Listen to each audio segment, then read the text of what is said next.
Hello everyone, my name is Rafael of Donovan and this opportunity I would like to tell you a great and incredible story. Are you ready?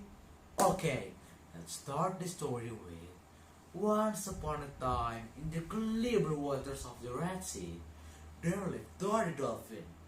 Dar was a mischievous dolphin. He loved to play tricks on the other creatures that lived under the sea with him. One day, Anissa the octopus was sorting out her yarn. She had 8 different colors of yarn on her 8 different legs.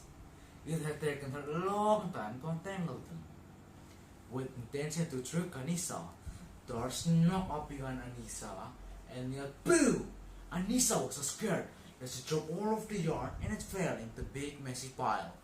In terror, she swam to the back of the cave to hide. So as they walked, Dar started to laugh badly. When Anissa peeked and saw it was Dar who tricked her, she warned him. "You'll be sorry for this one day, Dar. Your dirty tricks will get you into big trouble." But Dar didn't care at all.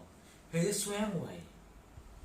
In another time, Dar swam into the oyster bed. All of the oysters were sleeping, allowing time for the pearls to grow inside of them. Amidst the sleeping oyster, Dar snuck in quietly, gently pried open each and every oyster and took the pearls out. He switched them around and put different ones back into the wrong oyster.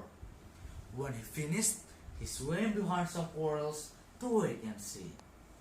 When Omer the oyster woke up and checked his pearl, he realized that it wasn't his.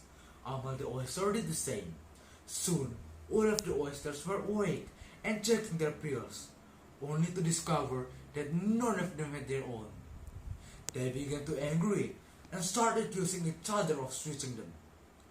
Watching that, Dar started to laugh. Hearing Dar's laughter, suddenly all of the oysters stopped their air going and looked angrily at Dar. "You are bad dolphin, Dar. The dirty tricks will get into big trouble." Omer the oyster warned Dar. But again, Dar didn't care at all. He just swam away. Once Dar was swimming along quite merrily. He looked down to the sea floor and spotted Habib, the old hermit crab, sitting on a large rock reading a book.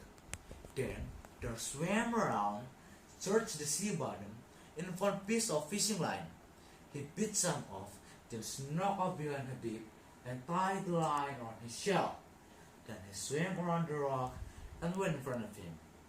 "What are you reading?" Dar asked. "It's called Moby Dick," Habib answered. "Go away, young dolphin. You're bothering me," Habib continued. Dar teasingly said, "No, I won't go, and you can't make me." Habib was very angry. "Why, you annoying pest? I'll show you that I can." He moved to chase Dar off. When he jumped down off the rock to chase him, the fishing line pulled tightly and yanked Habib's shell right off his back. Dar laughed hysterically. "Ha ha ha ha ha!" Habib was looked back.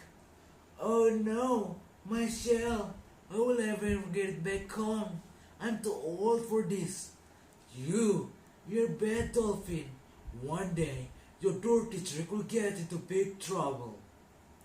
Habib was very angry at Dar. Dar started to laugh again, but stopped. It didn't seem that funny anymore. But Dar still didn't apologize, or even try to help Habib to get his shell back on. Instead, he just swam away. Dar also did another dirty trick that day. He drew a bullseye on Suhail the starfish back. He put a clothespin on Amar the eel's while he was sleeping. He also went as far to put pink dye to Samir the squid's egg. Everyone was very angry at Dar the dolphin that day. When Dar was swimming peacefully, there was a fishing net scratched by the fisherman. However, Dar didn't realize the net that is in front of him. He swam right into it. His fins and flippers got caught. Dar began to struggle. The more he wiggled, the more he got tangled. Dar began to squeal. Help me! I'm stuck! Someone help me! The oysters looked up from their bed and saw Dar was hanging in a net. Serve him right, said Omar cried out. Leave him in there, said Amar the eel, ignored Dar's cry for help. Anissa had just untangled her yarn again. She had it all organized in her arms. Then she heard Dar cry for help. No, I won't help you, Dar. You're a bad dolphin. She mumbled to herself. Everyone heard Dar cry for help, but no one came to help him. Habib had just gotten his shell back on when he heard Dar crying for help. What a dirty trick playing dolphin gotten himself into now. I'd warned him that he's far in trouble, and well, I'm not going to help him. Dar was terrified. He got tired from all the wriggling about. Please, someone help me. I promise that I'll never deny a dirty trick to anyone. Habib thought about it for a while. Then he swam up to Dar as he was hanging on a net. Do you promise me, young dolphin, that your dirty trick days are over forever? Habib asked Dar. I promise, Habib. I promise. Please help me. Dar assured him. Well, you don't deserve this, but I'll help you. Habib swam around the net, took his sharp claws, then snipped it, freeing Dar. Dar was very happy. Then Habib and Dar swam down to the sea bottom. I'm sorry, Dar. I'm sorry. No more dirty tricks. I promise you. Dar apologized. Now, young dolphin, you have to go and tell everyone that you apologize for what you did to them too. Then promise them that you'll never do another dirty tricks. Habib demanded Dar. Dar agreed and spent the rest of the day swam around the Red Sea and apologized to everyone. One thing everyone knew was that life under the Red Sea will never be the same again. Okay, I think that's all for me. Thank you for listening. Goodbye.